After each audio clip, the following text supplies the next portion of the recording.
My name is Njogu. I am a mother of two. I am a believer in the awesomeness of the true living God.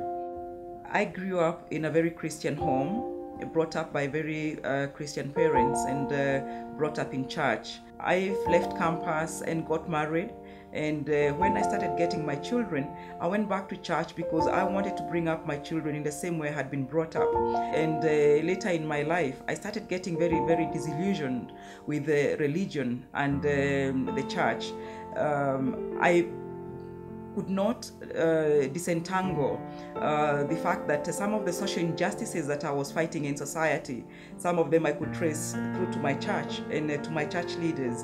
And that really, really discouraged me, and I completely fell off to a level where I couldn't even be able to take my children to church. And they started seeking account, holding me to account and asking me, if mommy, you're not taking us to church, how then do we go to church?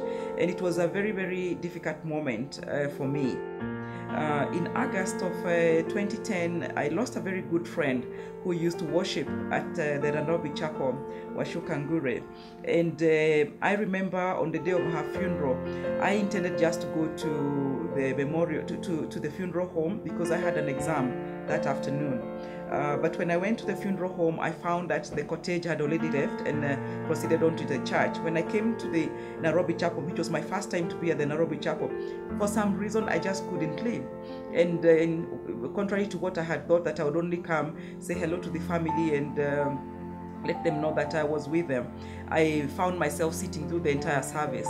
And the following Sunday found me at 10:30 sitting in the pews, and I have never left since.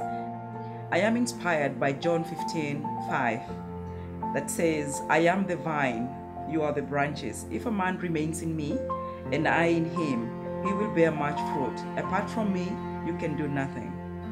I think for me now, I have been able to distinguish between religion and spirituality. And I find that my spirituality is my personal relationship with my God. And I find that every day I am developing, every day I am growing, every day I am finding real indications of God living in my life.